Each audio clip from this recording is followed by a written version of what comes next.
Proddatur excise police station కు వెళ్లి తన అనుచరుల మద్యం ఎందుకు పట్టుకున్నారు, మీకేం అధికారం ఉందంటూ మాట్లాడిన ఎమ్మెల్యే రాచమల్లు శివప్రసాద్ రెడ్డిపై మాజీ ఎమ్మెల్యే వరదరాజు రెడ్డి ఫైర్ అయ్యారు. ఎస్పీ స్థాయి అధికారులతో నోటికి అడ్డు అదుపు లేకుండా మాట్లాడడం సమంజసం కాదని అన్నారు. రాచమల్లు శివప్రసాద్ రెడ్డి చేసే అవినీతి అరాచకాలు ప్రజలు చూస్తున్నారని ఆయన వ్యాఖ్యానించారు. ఎక్సైజ్ పోలీస్ స్టేషన్కి పోయి ఎక్సైజ్ పోలీసు వాళ్ళు మద్యం పట్టుకున్నారు, మన వారికి సంబంధించిన 30 బాటళ్ళ మద్యం పట్టుకున్నారని ఎక్సైజ్ పోలీస్ స్టేషన్లో పోయి ఎందుకు పట్టుకున్నారు ఏమని చాలా రాద్ధాంతం చేయడం జరిగింది. మీరు పట్టుకుంటే రోజు పోలీస్ స్టేషన్కి వస్తాను, ఇక్కడనే కూర్చొని నేను చేస్తాను అని చెప్తున్నాడు.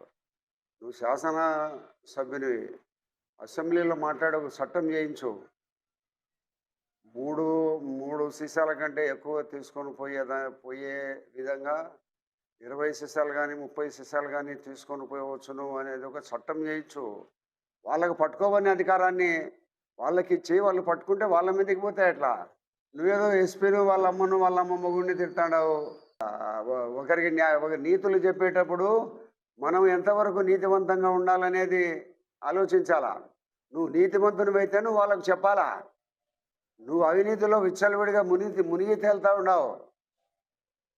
అటువంటి అవినీతిలో మునిగి తేలుతా ఉండు. ఎక్సైజ్ పోలీసు వాళ్ళ మీద నువ్వు ఏదో అవినీతికి డబ్బులకు పాల్పడుతున్నానంటట. నువ్వు నిరంతరం ఉదయం చేసినప్పటి నుంచి నువ్వు చేసే కార్యక్రమమే అవినీతి కార్యక్రమము. నువ్వు నీతివంతునిగా ఉండి మాట్లాడితే పర్వాలే. నువ్వు ఎస్పీని మాట్లాడతావు, వాళ్ళని ఇళ్ళని మాట్లాడతావు. నువ్వు నీతివంతుని అయితే ఇతరులను మాట్లాడాలా. పోలీసు వాళ్ళను వాళ్ళని మాట్లాడతావు, వీళ్ళని మాట్లాడతావు.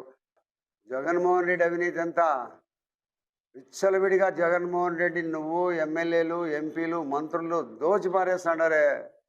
దీనికి జవాబుదారీ ఏం చెప్తావు? దీనికి ఏం చెప్తావు నువ్వు? రోజు నిరంతరము పేపర్లలో వచ్చే అవినీతికి జవాబుదారు ఎవరు? నీ మీద వచ్చే అవినీతి ఆరోపణలకు జవాబుదారు ఎవరు?